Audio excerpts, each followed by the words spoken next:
அனைவருக்கும் வணக்கம். Welcome to பொன்மாரின் சேனல். வீட்டிலேருந்தே பார்க்கக்கூடிய ஒரு நல்ல ஒரு சஸ்பென்ஸ் நிறைஞ்ச ஒரு மர்டர் மிஸ்ட்ரி த்ரில்லர் இருந்தால் சொல்லுங்கள் அப்படின்னு சொன்னவங்களுக்காக இந்த வாரம் நம்ம பார்க்க போகிற படம் தான் ஷாகாஹரி.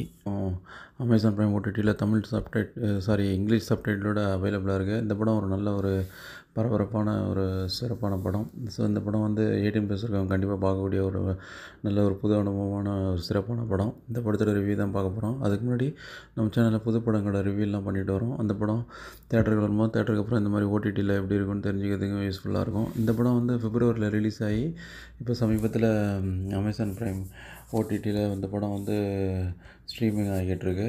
ஸோ அந்த படத்தோட டீட்டெயில் ரிவ்யூ தான் பார்க்க போகிறோம். நம்ம சேனலை இது வரைக்கும் சப்ஸ்கிரைப் பண்ணாதவங்க சப்ஸ்கிரைப் பண்ணிங்க.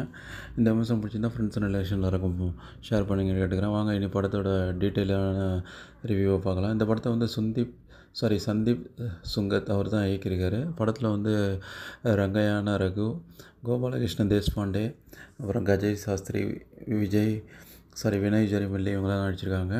ஸோ இந்த படத்தோட கதை என்னென்னா, ஒரு சமையல்கார ரங்கையான ரகு வந்து ஒரு கர்நாடகாவில் ஒரு ஷகாஹரி அப்படிங்கிற இடத்துல ஒரு அமைதியான வாழ்க்கை வாழ்ந்துட்டு வர்றாரு. அந்த ஹோட்டலுக்கு அவர் தான் வந்து ஆளினால் அவர் வந்து மிடில் கிளாஸ் லைஃப் தான் லீட் பண்ணிட்டு வர்றாரு.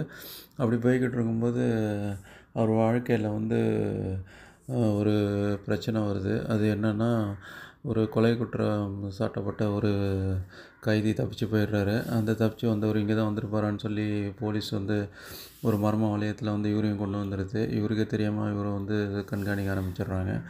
அந்த வழக்கை விசாரிக்கிற போலீஸ் அதிகாரிக்கு ரொம்பவும் டஃப் டைமு. ஏன்னா இந்த கொலை வழக்கை வந்து கண்டுபிடிச்சா தான் அவர் வந்து ட்ரான்ஸ்ஃபர் கிடைக்குன்ற மாதிரி சுச்சுவேஷனில் இருக்கார். ஸோ இப்போ அந்த கொலை குற்றவாளி என்ன ஆனார், அந்த கொலை குற்றவாளிக்கு தஞ்சம் கொடுத்தாரா இல்லையா, அவர் இந்த ஹோட்டலுக்கு வந்தாரா இல்லையா, நல்ல ஒரு நேர்மையானவரான இந்த ஹோட்டல் நடத்துகிற ரங்காயண ரகு சுற்றி மர்மம் என்ன அப்படிங்கிறத பரபரப்பான எதிர்பார்ப்பு ட்விஸ்ட்டோட சொல்கிறது தான் பேலன்ஸான மிச்ச கதை. இனி படத்தில் ப்ளஸ் மைனஸ் பார்க்கலாம். இந்த படத்துக்கு வந்து ரங்கையான ரகு வந்து சிறப்பான நடிப்பை வெளிப்படுத்தியிருக்காரு. ஒரு கன்னட படத்தில் வந்து துணை நடிகராக சிறப்பான பல வேஷங்கள்லாம் ஏற்று நடிச்சிருக்காரு. ஒரு நல்ல பல படங்கள் இயக்குனரும் கூட. ஒரு படத்தில் வந்து ஸ்டார்டிங்லேருந்து எண்டு வரைக்கும் அந்த மர்டர் மிஸ்ட்ரியான அந்த ஒரு எலிமெண்ட்டை வந்து அவரை சுற்றி தான் கதைகள் நகருது. அதை வந்து சிறப்பாகவே பண்ணியிருக்காரு. சிறந்த நடிகர், அவருக்கு நம்ம பாராட்டுகள் தெரிவிச்சுக்கலாம். அது இல்லாமல் இப்போ பல படங்களில் துணை நடிகர் கேரக்டரில் ஒரு சப்போர்ட்டிங் கேரக்டர்லேயும் சரி, ஒரு பல முக்கியமான கேரக்டர் நடிச்சிட்டு கோபாலகிருஷ்ண தேஷ்பாண்டே தான் இந்த படத்தில் வந்து ஒரு அந்த போலீஸ் அதிகாரி கேரக்டரை வந்து சிறப்பாகவே பண்ணியிருக்காரு. அவர் எந்த ஒரு கேரக்டரையும் அனாயசமாக நடிக்கக்கூடிய அளவு சிறப்பான நடிகர். எப்படி வந்து அனந்தநாக், அச்சேதன் குமார் இவங்களுக்கும் வந்து சிறந்த குணச்சித்திர நடிகர்களோ அந்த மாதிரியான கேரக்டர்லாம் இப்போ பண்ணக்கூடிய அளவில் சமீபத்தில் ஒரு முக்கியமான நடிகராக விளங்குறாரு. ஸோ அவருக்கு வந்து தைரியமாக இந்த மாதிரி நல்ல ஒரு முக்கியமான வேஷங்கள்லாம் கொடுக்கலாம் அப்படின்ற அளவுக்கு சிறப்பான நடிகர். குறிப்பாக சொல்லணும்னா நம்ம தமிழில் வந்து விஜய் சேதுபதி அவர்கள் மாதிரியான கேரக்டர்லாம் சிறப்பாகவே பண்ணோம். அந்த மாதிரியான ஒரு கதைக்களத்தான முக்கியமான கேரக்டர்லாம் சிறப்பாக பண்ணக்கூடிய நடிகர். அவரும் இந்த படத்தில் முக்கியமான இந்த இன்ஸ்பெக்டர் ரோலை சிறப்பாகவே பண்ணியிருக்காரு.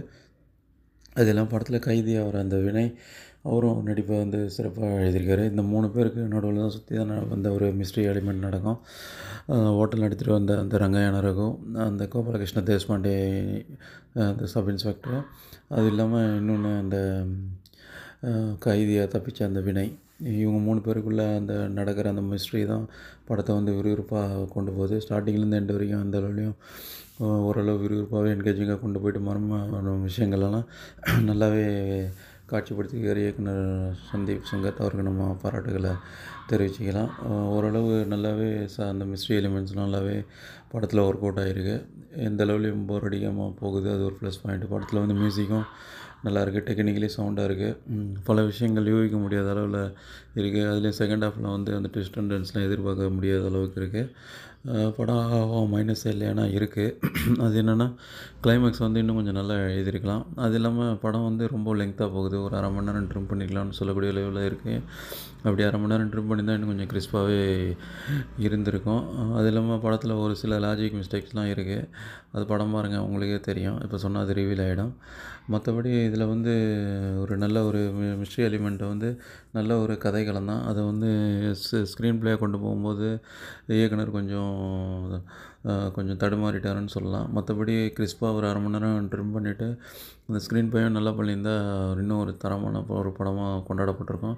இப்பயும் வந்து மர்டர் மிஸ்ட்ரி படங்கள்லாம் பார்க்குறவங்க, விரும்பி பார்க்குறவங்க, அடுத்து என்ன நடக்கும்னு யோசிக்க முடியாத அளவுக்கு மூளைக்கு வேலை கொடுக்குற மாதிரியான படங்கள், இன்வெஸ்டிகேஷன் படங்கள்லாம் பார்க்குற அளவுக்கு உள்ளவங்களுக்கு பிடிக்கிற படம் இது. ஏற்கனவே குறையில சொன்ன மாதிரி இந்த படம் வந்து மலையாள படங்கள்ல அந்த ஸ்லோ பர்ன் த்ரில்லர் மாதிரியே கொஞ்சம் மெதுவாக கதைகள் நகரும்.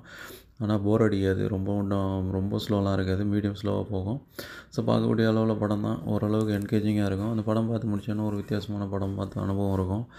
ஸோ இந்த படம் மொத்தத்தில் எப்படி இருக்குன்னா, இந்த படம் 18+ பார்க்கக்கூடிய படம். ஏன்னா படத்தில் ரத்தம் தெரியக்கூடிய காட்சிகள்லாம் இருக்குது. படத்தில் வந்து அந்த ஒரு மிஸ்ட்ரி எலிமெண்ட்டை வந்து விறுவிறுப்பாக கொண்டு போயிருப்பாங்க. ஸ்டார்டிங்லேருந்து எண்டு வரையும் நம்மளை சிந்திக்கக்கூடிய அளவில் வச்சுருப்பாங்க. யார் எந்த கேரக்டர் எப்படின்னு தெரியாத அளவுக்கு கொண்டு போனதிலே இயக்குனர் வெற்றி பெற்றார்னு சொல்லலாம். ஸோ இந்த படம் இப்போ இங்கிலீஷ் சப்டைட்டிலோட வெளியே இருக்குது. கன்னட படம் தான். இங்கிலீஷ் சப்டைட்டிலும் நல்லா புரிகிற அளவுக்கு தான் இருக்குது. கூடிய விரைவில் தமிழ் டப்பிங்கோட வரும்னு எதிர்பார்க்கலாம். அமேசான் பிரைம் ஓடிடியில் இப்போ அவைலபிளாக இருக்குது. வீட்டிலேருந்தே பார்க்கக்கூடிய அளவுக்கு. ஸோ நல்ல ஒரு தரமான ஒரு மர்டர் மிஸ்ட்ரி படம். அந்த ஒரு மர்டர் மிஸ்ட்ரி படங்கள் விரும்புகிறவங்க கண்டிப்பாக பார்க்கலாம். ஜென்ரல் அடிஸும் ஒரு தடவை பார்க்கலாம். விறுவிறுப்பான படம் தான்.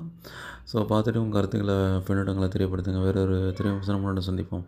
அதுவரை நன்றி, வணக்கம்.